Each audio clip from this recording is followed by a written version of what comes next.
Well, welcome back to Bible class. Glad that you're with us. This is the second time I'm recording this class. The first time the audio was messed up, so hopefully this one is good, uh, and that you don't have to hear me say that this is the third or fourth time that I'm recording this class. But we're studying premillennialism. We're closing out the study today. I've decided to just kind of pick up on Wednesdays our Sunday morning class as well. We've had some really good discussion from Ben Giselbach's book on You Are a Theologian, and we have just a lot of material, and I don't want to drag that study out into several more Sundays, and so I'm thinking we can finish it up, and then I'll probably study some topical things and then pick a book of the Bible to go through after that. And so be kind of looking for that, be kind of get ready to see that. And if you have any concerns about that, I haven't seen the other videos or anything like that. They're on YouTube. You can find them. And so I would recommend that you go watch them. I think there's only 8 or 9 of them, maybe 10, and you can kind of catch up with them as you have an opportunity to get with us where we are. There's just a lot of material that we're covering in that book. But we're studying premillennialism. We're on our last day. This is Define and Defeat, numbers 17 and 18, which is the new heavens and new earth and the man of sin. If we were to define new heavens and new earth, generally speaking, you'll hear someone say that after the millennial reign on earth, a new heavens and new earth will be established. It will be material and physical, and the earth in which we now live in is going to be renewed or transformed. But let me show you this. Let's go over here to our screen share, and let's look at 1 Corinthians chapter 15, and look at with me verses 50 through 54. Now this I say, brethren, that flesh and blood cannot inherit the kingdom of God, nor does corruption inherit incorruption. Behold, I tell you a mystery. We shall not all sleep, but we shall all be changed in a moment, in the twinkling of an eye, at the last trumpet. For the trumpet will sound, and the dead will be raised incorruptible, and we shall be changed. For this corruptible must put on incorruption, and this mortal must put on immortality. So when this corruptible has put on incorruption, and this mortal has put on immortality, then shall be brought to pass the saying that is written, death is swallowed up in victory. Now, if our physical bodies are going to change, and I don't think we can disagree with that based on that passage there, if our physical body has to be changed, so does our spiritual dwelling place. You know, the physical dwelling place, that is, has to be changed to a spiritual one. You look at verse 44 where it says, it is sown a natural body, it is raised a spiritual body. There is a natural body and there is a spiritual body. Now that's in a section talking about the resurrection of the body. And we're talking about going to a place that can actually hold a spiritual body. Our bodies today, they're corruptible. And Romans chapter 8 talks about the idea of the creation being created and subject to bondage of corruption, and that there's going to have to be a deliverance of that state. But the last passage for this one that we're going to look at is Galatians chapter 4, and it's actually verse 20. I'll start in verse 25. We're talking about a section here between Hagar and Sarah, and Paul is doing an excellent job of showcasing that you can't say you're the sons of Abraham and not adhere to the new law, because that's what Abraham would be doing. Really, you're the sons of Hagar. And notice what he says in verse 25. This Hagar is Mount Sinai in Arabia and corresponds to Jerusalem, which now is and is in bondage with her children, but the Jerusalem above, it's free, which is the mother of us all. We are supposed to be of Sarah, following after the New Testament, and the New Testament talks about this mindset of being free from bondage, not adhering to bondage, as Romans 8 talks about, and Romans 4:25 says, we're not in bondage to anything if we are free in Christ.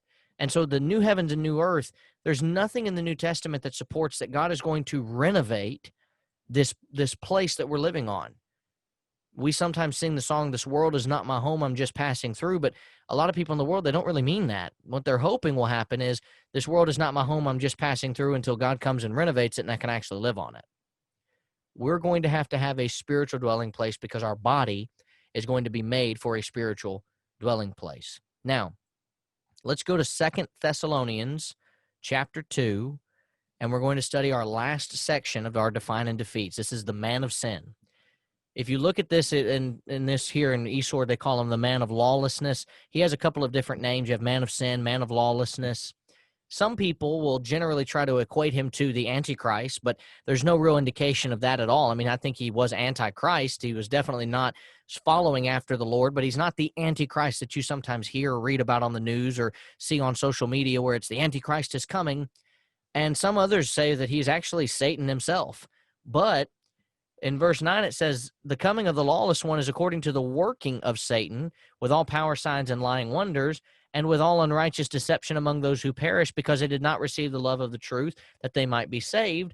For this reason, God will send them strong delusion, that they might believe, that they should believe the lie, that all may be condemned who did not believe the truth, but had pleasure in unrighteousness. He's not Satan himself.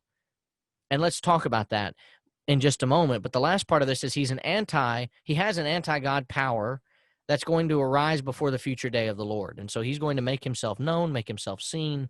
And while they generally equate him to either Satan or the Antichrist himself, I say that he's neither of those. He's a follower, but he's definitely not the Antichrist as we read about, and he's not Satan himself. So let's start with verse 3 here.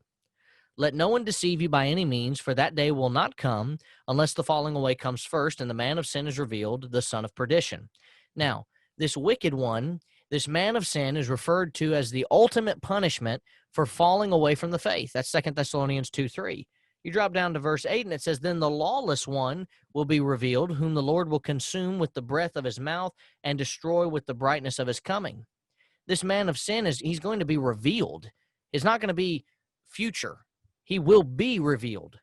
It's going to happen. And the man of sin is someone who opposes, look at verse 4, and exalts himself above all that is called God or that is worshipped, so that he sits as God in the temple of God, showing himself that he is God. Now, here's the interesting thing.